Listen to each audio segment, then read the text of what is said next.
Welcome to A1 TV Telugu news. నేను భువన. Details చూద్దాం. గుంటూరు నగరపాలక సంస్థ సాధారణ కౌన్సిల్ సమావేశం కోవెలమూడి రవీంద్ర మేయర్ అధ్యక్షతన జరిగింది. సభలో నగర కమిషనర్ పులి శ్రీనివాసులు, ఎమ్మెల్సీ చంద్రగిరి ఏసురత్నం, ఎమ్మెల్యే మొహమ్మద్ నజీర్, బూర్ల రామాంజనేయులు పాల్గొన్నారు. 11 గ్రామాల విలీనం ప్రతిపాదనకు అదనంగా 7 గ్రామాలను నగరపాలక సంస్థల్లో విలీనం చేసేందుకు ఆమోదమిచ్చారు. శంకర్ విలాస్ ఓవర్ బ్రిడ్జ్ భూసేకరణకు గ్రీన్ సిగ్నల్ ఇచ్చారు. నగరంలోని హిందూ శ్మశానాలు, పార్కులు, సెంట్రల్ డివైడర్లు అభివృద్ధికి టెండర్లు ఆమోదం. మొత్తం 171 అంశాలను చర్చ చేశారు. ఈరోజు కౌన్సిల్ మీటింగ్ జరిగింది. కౌన్సిల్లో ఎజెండాలు, ప్రతిపాదనలు ఏవైతే ప్రియాంబుల్స్ ఉన్నాయో అన్నీ కూడా అప్రూవ్ చేయడం జరిగింది.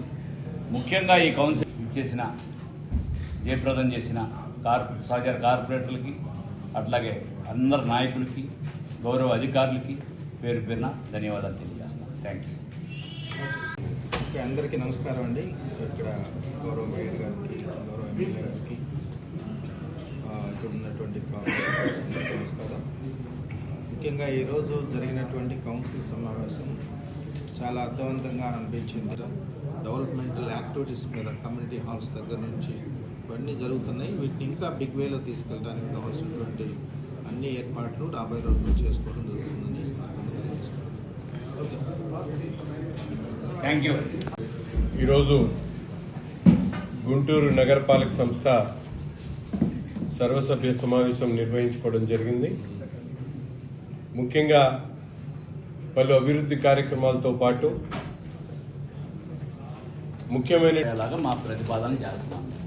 అంతేగాని ఇక్కడ మీరున్నారు, ఎక్కడి నుంచైనా మేము గుంటూరు మున్సిపల్ కార్పొరేషన్ పలానా లోన్కి వెళ్ళింది కానీ లేకపోతే ఇన్ని వర్కులు ఇన్ని కోట్ల రూపాయల టెండర్లు పిలిచాం. మీకు అన్ని మా దగ్గర బ్యాంక్ బ్యాలెన్స్తో సహా ఏ విధంగా ఉందని కూడా మీకు ఇప్పటికప్పుడు షేర్ చేస్తాం. This is a self sustainable corporation. This is one of the best corporation in the India. Okay.